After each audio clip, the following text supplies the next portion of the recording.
ஆ, ஹே good morning everyone. அனைவருக்கும் வணக்கம். இன்றைக்கி தேதி பார்த்தீங்கன்னா 3 ஆகஸ்ட் 2026 திங்கட்கிழமை. தினமணியில் இருக்கிற சில இம்பார்ட்டன்ட் நியூஸஸ் பார்க்கலாம். நேற்று சில தவிர்க்க முடியாத காரணங்களால என்னால் போட முடியல. Apologies for that. ஸோ நம்ம நேற்றும் சேர்த்து இன்றைக்கி பார்த்துடலாம், சரிங்களா? ஓகே. ஸோ ஃபஸ்ட்டு இன்றைக்கான கண்டென்ட்டை பார்த்துடலாம், சரியா? ஸோ ஹெட்லைன்ஸ் என்ன கொடுத்துருக்காங்கன்னா, மேகதாட்டு அணை கட்டப்படும், கர்நாடகம் மீண்டும் உறுதி. ஸோ இது உங்களுக்கு தெரியும். கர்நாடகா வந்து காவேரியில் வந்து அந்த மேகதாட்டு அணையை வந்து கட்டி அவங்களுக்கான தண்ணியை வந்து அவங்க எடுத்துக்க போகிறாங்க அப்படின்றத சொல்லிட்டு, ஸோ அதுக்கு வந்து அவங்க மறுபடியும் நேற்று ஒரு கூட்டம் கூட்டி அதில் ஒப்புதல் வந்து இது பண்ணியிருக்காங்க. லைக் ஒரு உறுதி மாதிரி ஒரு விஷயத்தை எடுத்திருக்காங்க. ஸோ அதான் இப்போதைக்கு நமக்கு வந்து ஒரு 15 நாட்களுக்கு வந்து ஒரு 3500 கன அடி தண்ணீர் வந்து திறந்துருக்காங்க, சரிங்களா? ஸோ இதை பார்த்து நம்மளுடைய தமிழக அரசும் கண்டிப்பாக அந்த காவிரி இது இருக்கு இல்லையா, ஒரு நடுவர் ஆணையம், அவங்க கிட்ட போவாங்க. அப்படி இல்லைனா உச்சநீதிமன்றத்தில் மறுபடியும் வழக்கு போட்டு என்னென்னு பார்ப்பாங்க, சரிங்களா? ஸோ இங்கே மேகதாட்டு அணை அப்படின்றது என்னன்றத இங்கே லைட்டாக கொடுத்துருக்காங்க. காவிரி நீர் பகிர்வு சிக்கலுக்கு ஒரே தீர்வு மேகதாட்டு அணை கட்டும் திட்டம் தான் அப்படின்னு சொல்லிட்டு அவங்க ஒரு இது பண்ணுறாங்க. இந்த திட்டத்துக்கு ஆதரவாக உச்சநீதிமன்றம் தீர்ப்பு வழங்கியுள்ளது. மேலும் மத்திய அரசும் சாதகமான பதிலை அளித்துள்ளது. எனவே காலம் தாழ்த்தாமல் இதை கட்டுவோம் அப்படின்றத கர்நாடக அரசு சொல்லியிருக்காங்க. சரி, ஓகே. அடுத்து என்னன்னு பார்ப்போம்.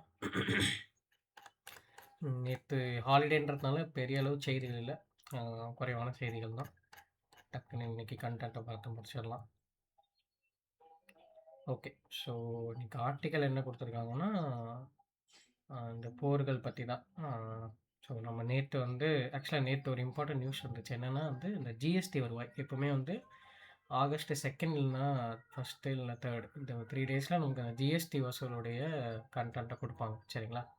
ஸோ அந்த மாதிரி நேற்று வந்து 2.11 lakh crore அது வந்து நமக்கு வந்து கிடச்சிருக்கு. ஓகே, ஜிஎஸ்டி வசூலாக கடந்த மாதத்து, அதாவது ஆகஸ்டுடைய மாதத்துடைய ஜிஎஸ்டி வசூல்னா கடந்த மாதத்து எல்லா அந்த ஒரு மாதம் ஜூலையோடைய அந்த ஜிஎஸ்டி மொத்தமாக கட்டுறது வசூல் தான், சரியா? ஸோ இது வந்து கடந்த ஆண்டை விட ஒரு 15% வந்து அதிகமாக இருக்கிறதா நேற்று சொல்லியிருந்தாங்க, சரிங்களா? ஸோ அதான் இங்கே கொடுத்துருக்காங்க. ஸோ நமக்கு ஜூலையில், அதாவது ஜூலை 2017 ஜிஎஸ்டி கொண்டு வந்திருப்பாங்க. ஸோ இப்போது இந்த ஜூலையில் பார்த்தீங்கன்னா 2.11 lakh crore அதை வந்து எட்டிருக்கு. ஸோ இது வந்து முந்தைய ஆண்டை விட 15.4% அதிகமாக இருக்குது. ஸோ இந்த தளர்ச்சி இல்லாத வளர்ச்சின்ற டாப்பிக்கில் இதுதான் கொடுத்துருக்காங்க. லைக் நம்மளுடைய நாடு வந்து நல்லா முன்னேறிட்டுருக்கு, பட் சில போர்கள் சில இதுனால நம்ம அந்த முன்னேற்றம் வந்து தடைப்படுது அப்படின்றது தான் இங்கே கொடுத்துருக்காங்க. ஓகே ஓகே சரி, ஜஸ்ட் ஒரு டைம் ரீட் பண்ணி பாருங்கள் என்னன்றது உங்களுக்கு தெரியும். சரி, அடுத்து பார்த்தீங்கன்னா, வாழ்வை பாழாக்கும் போதைப் பொருள் வேண்டாம், பிரதமர் அறிவுரை, நாடு தழுவிய விழிப்புணர்வு பிரச்சாரம் தொடக்கம். ஸோ இதை பற்றி நம்மளுடைய இளைஞர் நலன்துறை அமைச்சர் மான்சக் மண்டாவியா வந்து நாடாளுமன்றத்தில் ஒரு பாயிண்ட்டாக நம்ம சொல்லியிருப்பார். அதை கூட நம்ம பார்த்துருந்தோம். அவங்க வந்து ஒரு 100 வாரங்கள், அதாவது 100 வீக்ஸு ஒரு இது ஒன்று பண்ண போகிறாங்க, ஒரு அவேர்னஸ் ப்ரோக்ராம் ஒன்று பண்ண போகிறாங்க. எதுக்கு அப்படின்னு பார்த்தீங்கன்னா, இந்த போதைப் பொருளை வந்து இளைஞர்கள்கிட்ட இருந்து இந்த போதைப் பொருளை வந்து விட்டுடணும் அப்படின்றதுக்காக, சரிங்களா? அதாவது வளர்ந்த இந்தியாவுக்கான போதைப் பொருள் இல்லாத இளைஞர்கள் உறுதிமொழி இயக்கம், சரியா? அதான் அந்த இயக்கத்தோட பேர், அந்த ப்ரோக்ராமோட பேர், அந்த அவேர்னஸ் ப்ரோக்ராமோட பேர். இதை கூட கேட்கலாம்.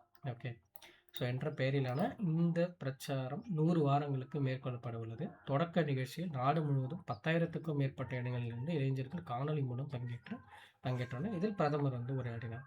ஸோ நேற்று வந்து பிரதமர் வந்து உரையாடியிருக்காரு இளைஞர்கள் முன்னாடி. ஸோ நீங்கள் வந்து போதைப் பொருள்லாம் வேணாம், அது வந்து வாழ்க்கையை வந்து பாழாக்கணும், சரியா? அதே மாதிரி அதுலேருந்து மீண்டு வந்திருப்பாங்கல்ல, சரி, ஒரு சிகிச்சைலாம் பண்ணி ஒரு கவுன்சிலிங்லாம் பண்ணி, ஸோ அவங்களுக்கும் வந்து ஒரு பாராட்டை தெரிவிச்சிருக்காரு, சரிங்களா? ஸோ அவங்களுக்கும் ஒரு கௌரவமாக ஒரு பாராட்டுகளை தெரிவிச்சிருக்காரு, சரியா? ஸோ இதான் கான்டெக்ஸ்ட்டு. இதை யார் நடத்துகிறான்னு பார்த்தீங்கன்னா, மத்திய இளைஞர்கள் நலன்துறை, சரியா? இளைஞர்கள் நலன் அமைச்சகம். ஸோ அவங்க என்ன பண்ணுறாங்கன்னா, அவங்களுடைய போர்ட்டல் இருக்குல்ல, மை பாரத், ஸோ அதில் வந்து நம்ம ரெஜிஸ்டர் பண்ணிட்டோம்னா நம்ம கான்டாக்ட் பண்ணி நம்ம அந்த ப்ரோக்ராமில், அவேர்னஸ் ப்ரோக்ராமில் பங்கெடுத்துக்கலாம். யாருன்னா அவங்க ஃப்ரெண்ட்ஸ் இந்த மாதிரி போதைக்கு அடிமையாக இருந்தாங்கன்னா அவங்கள நீங்கள் இதில் இது பண்ண சொல்லலாம், அதுலேருந்து வெளியே வரது, சரிங்களா?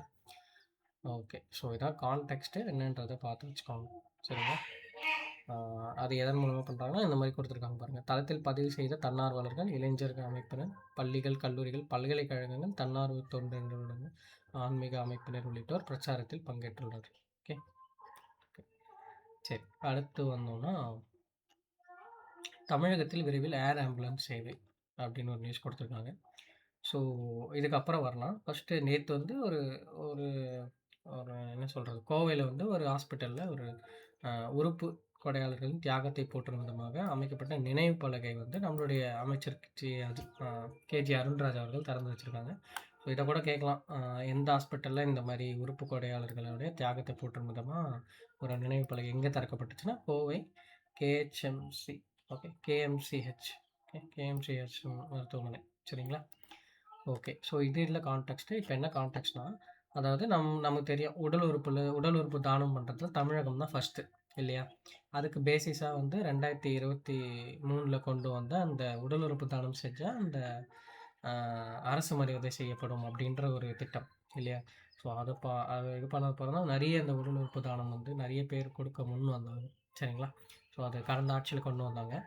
இப்ப பார்த்தீங்கன்னா, இதுதான் இங்க என்ன சொல்றாங்கன்னா, இறந்தோர்களின் உடலில் இருந்து உறுப்புகளை பெற்று மறுவாழ்வு தருவதில் இந்திய அளவிலான சிறந்த மாநிலத்துக்கான விருதை தமிழகம் தொடர்ந்து பெற்று முதலிடத்தில் இருந்து வருகிறது. ஸோ அதான் கான்டெக்ஸ்ட். அதாவது டிரான்ஸ்பிளான்டேஷன். ஓகே. உறுப்புகளை பெற்று மறுவாழ்வு தருவதில. மத்தவங்க மறுவாழ்வு தர நம்ம தான் வந்து ஃபர்ஸ்ட்டு. ஓகே. அதேமாரி உறுப்பு தானத்திலயும் நம்ம தான் ஃபர்ஸ்ட்டு. ஸோ முதலிடத்தில் இருந்து வருகிறது. இந்த விருதை பெறுவதற்காக அவர் அமைச்சர் அருண்ராஜ் அவங்க வந்து டெல்லி போறாங்க. ஸோ இதுக்காக ஒரு விருது வந்து தராங்க நமக்கு. சரியா? மத்திய அரசு சார்பா.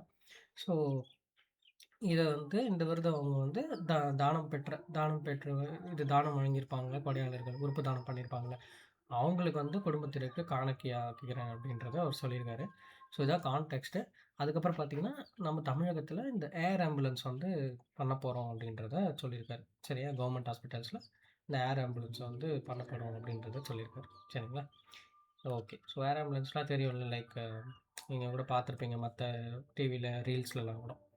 ஓகே. சரி. அடுத்து வந்தோம்னா, சரி கடைசியா பார்த்தீங்கன்னா, இந்த காமன்வெல்த் வந்து முடிஞ்சிருச்சு.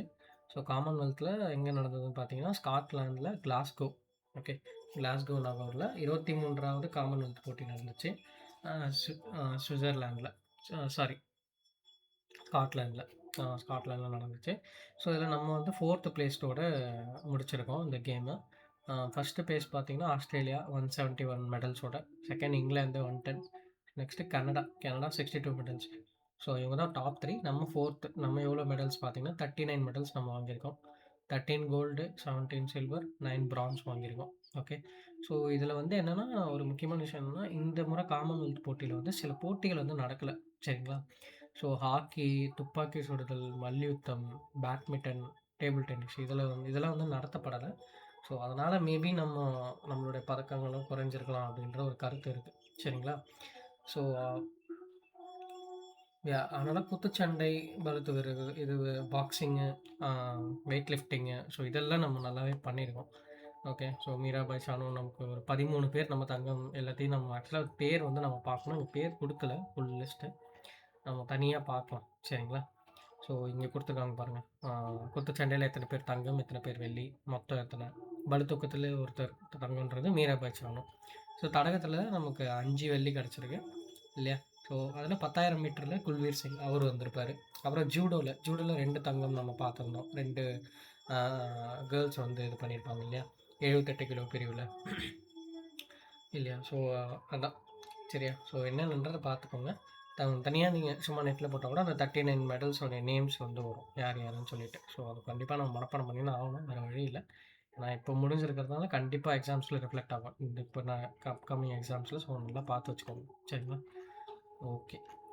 ஸோ கடைசியா வந்தோம்னா, அவ்வளோதான். இன்னைக்கு இருந்த முக்கியமான செய்திகள். நம்ம நாளைக்கு செய்தித்தாள் சந்திக்கலாம். நேத்து என்ன கான்டெக்ஸ்ட்னா, நேத்து நம்ம சொன்ன மாரி அந்த ஜிஎஸ்டி விஷயம் ஒண்ணு இருந்துச்சு.